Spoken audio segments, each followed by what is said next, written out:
دفنا دیا جاتا ہے، عزیز و اقارب رشتہ دار سب اس کے واپس چلے جاتے ہیں، اور وہ بیچارہ قبر میں اکیلا ہے، تنہائی کا گھر ہے، وہ سناٹے کا گھر ہے۔ اس قبر کو میں اور آپ یاد کریں کہ اس قبر کے اندر کوئی ہمارا غم گسار نہیں، کوئی ہمارا ہمدرد نہیں ہے، وہاں پر کوئی ہمارے لیے تعاون کرنے والا نہیں۔ دنیا میں معمولی سی تکلیف آ جائے تو یہاں پر ہمدرد بھی ہیں، عزیز و اقارب بھی ہیں، محبت کا دم بھرنے والے بھی ہیں، لیکن ذرا ہم اپنی قبر کو سوچیں کہ اس قبر کے اندر، اس قبر کی تنہائی میں جہاں پر کوئی چیز کام آنے والی نہیں، نہ دنیا کا مال کام آئے گا، نہ دنیا کی دولت کام آئے گی، نہ دنیا کے منصب کام آئیں گے، نہ دنیا کی وزارتیں کام آئیں گی، نہ دنیا کی کرسیاں کام آئیں گی، نہ دنیا کے نقشے کام آئیں گے، نہ عیش و عشرت کے سامان کام آئیں گے۔ وہاں پر ہمارا عمل کام آئے گا، وہاں پر نیک اعمال کام آئیں گے، نمازیں، روزے، حج، زکوٰۃ، صدقات، اور یہ اچھے اچھے اعمال ہیں جو اس قبر کی پاتال میں، اس قبر کی تنہائی میں کام آئیں گے۔ حدیث میں آتا ہے کہ جب انسان وہاں پر لیٹتا ہے، منکر نکیر آتے ہیں، میت کو دفنا کر سب چلے گئے، اب یہ اکیلا ہے، اب حساب کتاب لینے والے آ گئے۔ فرمایا کہ اگر اس کے پاس کچھ اچھے اعمال ہوتے ہیں، وہ اچھے اعمال اس کے محافظ بن جاتے ہیں۔ اگر اس نے زندگی میں نمازیں پڑھی ہوتی ہیں، قرآن کی تلاوت کی ہوتی ہے، اس نے صدقات کا اہتمام کیا ہوتا ہے، ذکر و اذکار کا اہتمام کیا ہوتا ہے، فرمایا کہ اس قبر میں یہ سارے اعمال اس کے محافظ بن جاتے ہیں۔ یہ منکر نکیر، یہ حساب لینے والے دائیں طرف سے آتے ہیں اور آ کر اس پر مسلط ہونا چاہتے ہیں۔ حضور صلی اللہ علیہ وسلم نے فرمایا یہ اپنے جاہ و جلال کے ساتھ جب یہ آگے بڑھتے ہیں تو اچانک ان کے سامنے نماز کھڑی ہو جاتی ہے، اور نماز کھڑی ہو کر ان کو کہتی ہے کہ خبردار، تمہیں سختی کرنے کی اجازت نہیں، میں نماز ہوں، میں نماز۔ اور پھر یہ نماز اس انسان کی طرف متوجہ ہوتی ہے، اور نماز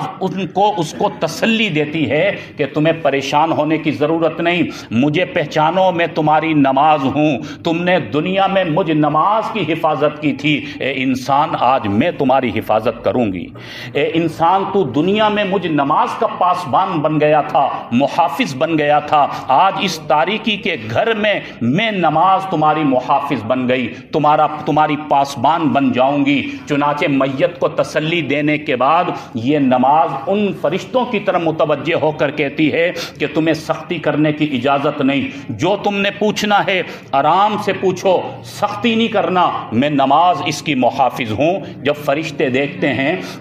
کہ اس طرف سے ہمارا کام نہیں بن رہا، فرمایا آپ صلی اللہ علیہ وسلم نے کہ وہ بائیں طرف سے آتے ہیں اور بائیں طرف سے آ کر چاہتے ہیں کہ ہم اس کے اوپر سختی کریں، اس سے حساب کتاب لیں، بتاؤ تم نے وقت کیسا گزارا، بتاؤ تمہارا دین کیا ہے، تمہارے رب کون ہیں۔ فرمایا جب اس طرف سے آتے ہیں یہ فرشتے تو پھر وہ صدقات، وہ زکوٰۃ کا اہتمام جو اس نے دنیا میں کیا، وہ صدقات کھڑے ہو جاتے ہیں، وہ زکوٰۃ کھڑی ہو جاتی ہے، اور ان کو کہتی ہے پریشان کرنے کی اجازت نہیں ہے۔ اس میت کو تسلی یہ صدقات دیتے ہیں کہ پریشان مت ہونا، ہم وہ صدقات، وہ زکوٰۃ، وہ اللہ کے راستے میں جو تم نے مال خرچ کیا تھا، ہم وہ ہیں، تم نے دنیا میں اہتمام کیا، ہماری حفاظت کی، ہم آج تیری حفاظت کریں گے۔ چنانچہ وہ اس طرف سے محافظ بن کر کھڑے ہو جاتے ہیں۔ فرمایا کہ پھر اوپر کی طرف سے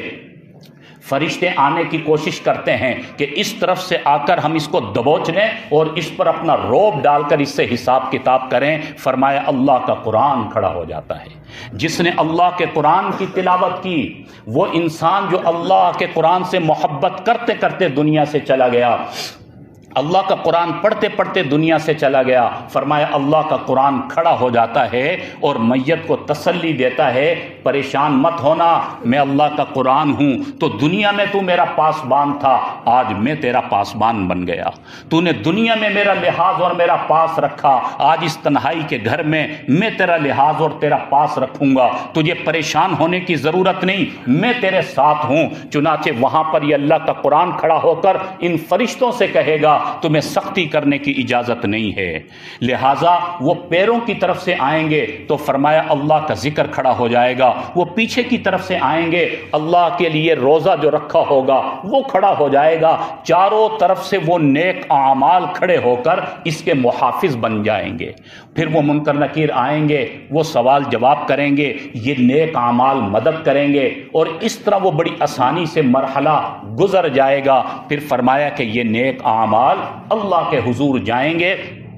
اور اللہ کے حضور جا کر سفارش کریں گے، اللہ کا قرآن سفارش کرے گا، نماز سفارش کرے گی، دیگر اعمال سفارش کریں گے، یا اللہ وہ تیرا فلاں بندہ، تیری فلاں بندی، وہ انسان جو دنیا میں اعمال والی زندگی گزارا کرتا تھا، یا اللہ قرآن پر عمل کیا کرتا تھا، یا اللہ نماز کا اہتمام کیا کرتا تھا، یا اللہ ذکر و اذکار کا اہتمام کیا کرتا تھا، حرام سے بچا کرتا تھا، یا اللہ آج وہ تیرا بندہ، وہ تیری بندی، یا اللہ وہ انسان اپنی زندگی گزار کر آج وہ یہاں پر آ گیا ہے۔ اللہ رب العالمین حدیث میں آتا ہے کہ ان اعمال کی سفارش کو قبول فرمائیں گے اور اس کی قبر کو کشادہ کر دیا جائے گا، جہاں تک اس کی نظر جائے گی قبر کو کشادہ کر دیا جائے گا، اور اللہ کے حکم سے ان اعمال کی سفارش سے فرمایا کہ اس کی قبر میں جنت کی کھڑکیوں کو کھول دیا جائے گا۔ تو میرے بھائیوں، ان نیک اعمال کی قدر کریں، اعمال کے ساتھ زندگی گزاریں، اللہ کے حکموں کو پورا کرتے رہیں۔ خدا کی قسم ان اعمال کی وجہ سے دنیا کی زندگی بھی پرسکون ہو جاتی ہے اور موت بھی آسان ہوتی ہے، اور پھر قبر کے اندر بھی یہی اعمال کام آئیں گے، کل قیامت کے دن بھی یہی اعمال کام آئیں گے۔ تو یہ مذاکرہ کرنے کا مقصد، بیٹھنے کا مقصد ایک سبق کو دہرانا ہے، آپس میں ایک دوسرے سے مذاکرہ کرنا ہے، اپنے سبق کو یاد کرنا ہے کہ اس میں کوئی شک نہیں، ان ساری باتوں پر آپ کا بھی ایمان ہے، میرا بھی ایمان ہے، لیکن عمل میں ہم کمزور ہیں۔ ہم عمل والے بن جائیں، جس طرح صحابہ کرام عمل والے بنے، کامیاب ہو گئے، ہم بھی عمل والے بن جائیں گے، ہم بھی کامیاب ہو جائیں گے۔ تو ایک مرتبہ ذرا اپنی زندگیوں کو تبدیل کر کے دیکھیں۔ ہر انسان کی زندگی میں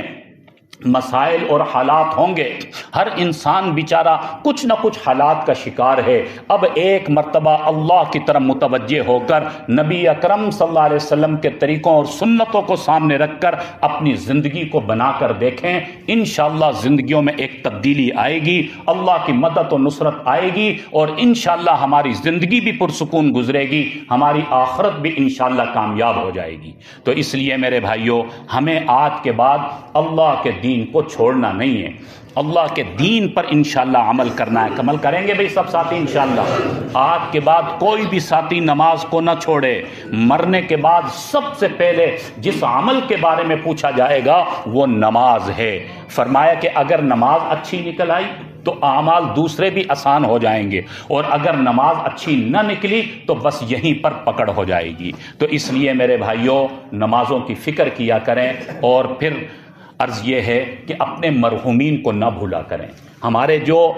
احباب دنیا سے چلے گئے، ہمارے آبا و اجداد، ہمارے بڑے حضرات، ہمارے رشتہ دار، ان کو نہ بھولا کریں۔ اگر ہم اپنے مرحومین کو بھول جائیں گے تو یاد رکھیے آنے والی نسلیں ہمیں بھول جائیں گی۔ ان مرحومین کو یاد رکھنا ہماری ذمہ داری ہے، اور ان کا ہم پر حق بنتا ہے۔ اور ان کو یاد رکھنے کا کیا مقصد ہے؟ ان کو ابھی ہمارا مال نہیں چاہیے، ان کو دنیا کی چیزیں نہیں چاہیے، ان کو ایصال ثواب چاہیے۔ ان کو پڑھ پڑھ کر بخشا کریں۔ ہماری یہ ذمہ داری ہے، ان کا ہم پر حق ہے۔ ہمارے ماں باپ نے ہمارے لیے کتنا کچھ کیا، اور ہم ان کو پڑھ کر بھی نہ بخشیں۔ ہم نے ان کو دفنا دیا اور پھر سالوں سال گزر گئے، کبھی بھی ان کی قبر کی طرف رخ نہ کیا۔ ایسا نہ کیا کریں۔ وقتاً فوقتاً اپنے عزیز و اقارب کی قبر پر جایا کریں، پڑھ کر بخشا کریں۔ اپنے گھر پر جتنا پڑا کریں، اپنے مرحومین کو بخش دیا کریں۔ اپنے مرحومین کو بخش دیں گے تو ہمارے ثواب میں کوئی کمی نہیں ہوگی۔ ان جانے والوں کو ان ایصال ثواب کی ضرورت ہے۔ اپنی دعاؤں میں انہیں یاد رکھا کریں، قرآن پڑھیں، اس میں ان کو یاد رکھیں، ذکر و اذکار میں، اسی طرح ان کے نام پر صدقہ دیا کریں۔